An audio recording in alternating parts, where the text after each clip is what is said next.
আজকে একটা ছোট্ট কথা বলি। জানো, আমরা অনেকে একটা ভুল করি। যখন কোনো কাজ বারবার খারাপ হয়, তখন আমরা ভাবতে শুরু করি হয়তো এটা আমার দ্বারা হবে না।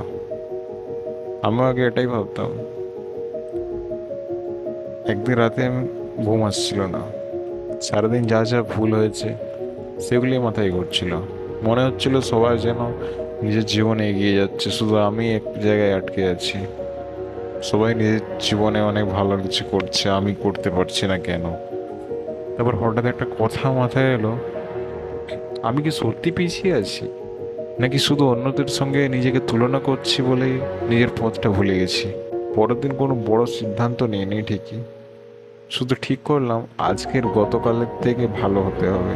মাত্র আধ ঘন্টা পড়লাম, যে কাজটা অনেকদিন ধরে ফেলে রেখেছিলাম সেটাই শুরু করলাম। মোবাইলটা একটু কম ব্যবহার করলাম, বাস এতটুকুই। সত্যি বলতে প্রথম কয়েকদিন কোনো ম্যাজিক হয়নি, জীবনও হঠাৎ বদলে যায়নি।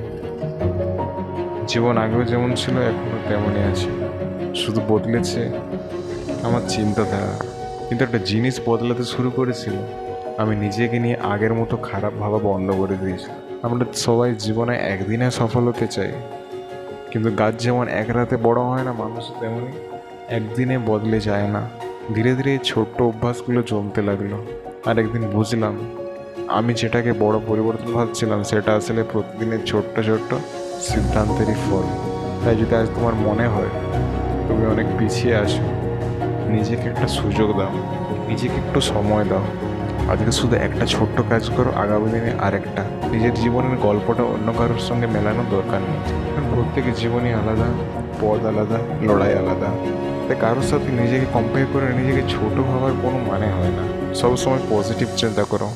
হয়তো আজকের এই ছোট্ট পদক্ষেপটা একদিন তোমার জীবনে সবচেয়ে বড় পরিবর্তন শুরু করে দেবে, কে বলতে পারে। ভিডিওটা ভালো লাগলে লাইক আর সাবস্ক্রাইব অবশ্যই করবেন।